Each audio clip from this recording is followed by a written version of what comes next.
Hello student, आज हम देखने वाले हैं इकोसिस्टम।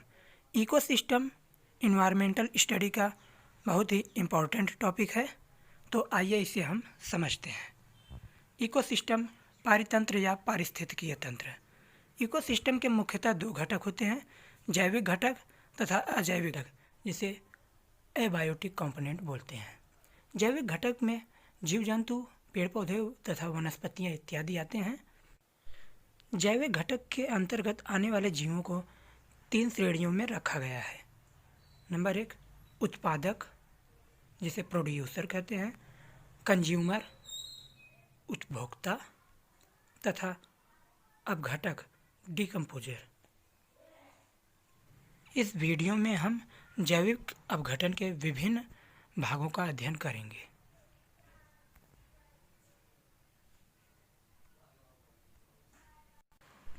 इकोसिस्टम पारिस्थितिकी तंत्र किसी भी जैव समुदाय का अपने अजैव वातावरण के साथ गहरा संबंध होता है। जैव समुदाय तथा अजैव वातावरण के साथ संबंध को परितंत्र या इकोसिस्टम कहते हैं। जैसे तालाब, समुद्र, नदी, झील, वन, खेत, जंगल इत्यादि। इसका पहला भाग है उत्पादक, प्रोड्यूसर। भोजन बनाने की क्षमता केवल स्वपोषी अर्थात हरे पौधों में होती है। इनको उत्पादक कहते हैं। इसमें क्लोरोफिल हरा वर्णक होता है, जिससे हरे पौधे सूर्य के प्रकाश से प्रकाश संश्लेषण क्रिया द्वारा भोज्य पदार्थ का निर्माण करते हैं और इन पौधों को स्वपोषी कहा जाता है। इसे हम इस फिगर के माध्यम से समझते हैं। हरे पौधे के अलावा कोई भी जीव स्वयं भोजन नहीं बनाते, वो किसी न किसी माध्यम से इन्हीं पर निर्भर रहते हैं। जीवों को तीन श्रेणियों में रखा गया है: प्राथमिक उपभोक्ता, द्वितीयक उपभोक्ता तथा तृतीयक उपभोक्ता। आइए इसे इस चक्रण के माध्यम से समझते हैं, साइकिल के माध्यम से समझते हैं।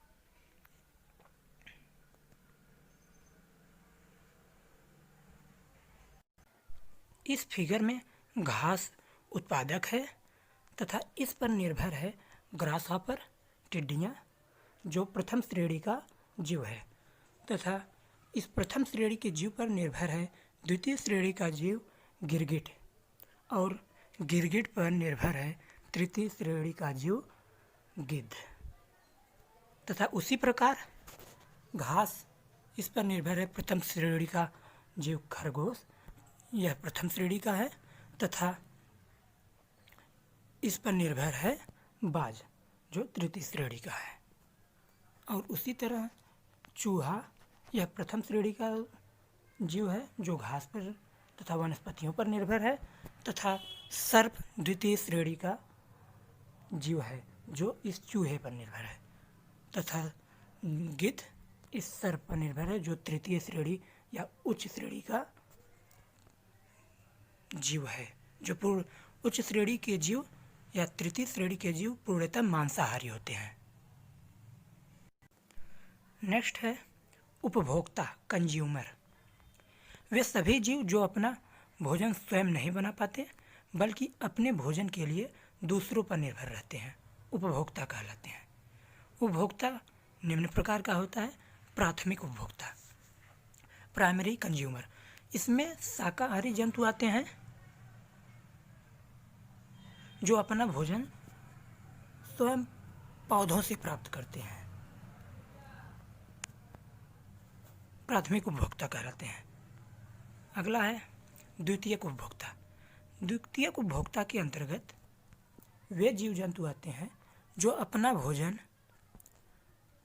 शाकाहारी जंतुओं अर्थात प्रथम श्रेणी के उपभोक्ता से प्राप्त करते हैं, जैसे सांप, छिपकली, मेढक, गिरगिट इत्यादि। ये जीव प्रथम श्रेणी के जीव पर निर्भर रहते हैं। तृतीय श्रेणी अर्थात उच्च उपभोक्ता के जीव, इस उपभोक्ता के जीव पूर्णतः मांसाहारी होते हैं। इसमें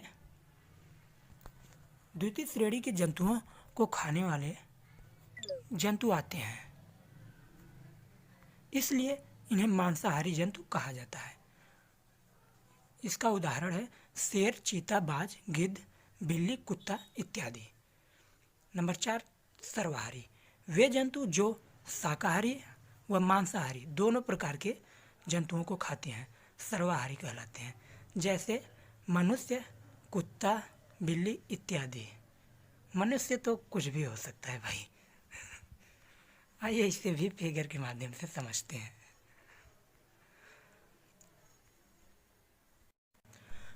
सूर्य के प्रकाश से हरे पेड़ पौधे तथा वनस्पतियां प्रकाश संश्लेषण की क्रिया द्वारा भोजन बनाते हैं तथा इन्हें उत्पादक कहते हैं। इन उत्पादक पर शाकाहारी जंतु निर्भर रहते हैं, जैसे पर्णाहार,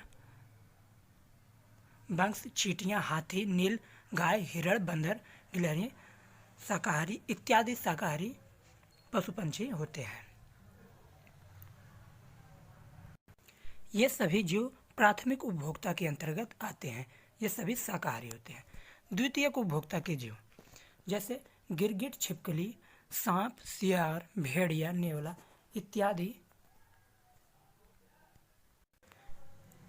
जीव द्वितीयक श्रेणी के अंतर्गत आते हैं। वे जीव जो प्रथम श्रेणी के जीवों पर निर्भर रहते हैं द्वितीयक श्रेणी के जीव कहलाते हैं। अगला है तृतीयक श्रेणी। तृतीयक श्रेणी में तृतीय श्रेणी के उपभोक्ता, तृतीय श्रेणी में वे जीव आते हैं जो पूर्णतः मांसाहारी होते हैं, जो द्वितीय श्रेणी के जीवों पर निर्भर होते हैं। प्रथम श्रेणी, द्वितीय श्रेणी तथा तृतीय श्रेणी के जीवों को मृत्यु के पश्चात अपघटक यानी डिकम्पोजर का कार्य कवक जीव, एक्टिनोमाइसीट्स इत्यादि अपघटक का कार्य करते हैं या डिकम्पोज का कार्य करते हैं। डिकम्पोज करने के बाद यह पुनः मिट्टी में मिलकर पुनः हरे पौधों, वनस्पतियों इत्यादि को प्राप्त हो जाते हैं और यह क्रिया इसी प्रकार से चलती रहती है। अगला है अपघटन, डिकम्पोजर। डिकम्पोजर में निर्जीव वातावरण आता है जो जीवीय घटकों का नियंत्रण करते हैं। ये घटक वायु, मृदा, खनिज, प्रकाश, नमी इत्यादि हैं। इकोसिस्टम का अगला मुख्य भाग है अजैविक घटक। अजैविक घटक भी 3 प्रकार का होता है।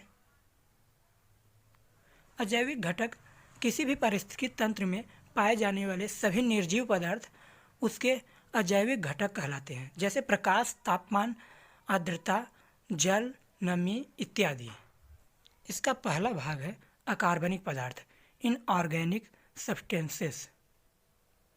इसमें मृदा, फास्फोरस, गंधक, लोहा, कैल्शियम, मैग्नीशियम आदि के लवण, जल तथा वायुमंडल की गैसें इत्यादि शामिल हो सकती हैं, जिसमें nitrogen, carbon dioxide, oxygen, hydrogen इत्यादि गैसें होती हैं। अगला है कार्बनिक पदार्थ। कार्बनिक पदार्थ कार्बोहाइड्रेट, प्रोटीन, वसा, लिपिड आदि शामिल हैं। विभिन्न अकार्बनिक पदार्थ जीव घटक में प्रवेश करके पदार्थों में बदल देते हैं। ये मृतक एवं जंतुओं एवं पौधों के शरीर से प्राप्त होते हैं। यूरिया, ह्यूमस आदि के जीवधारियों में शरीर में मिलते हैं। जलवायुवीय कारक नंबर 3, इसमें ताप, प्रकाश, वायु आदि शामिल है।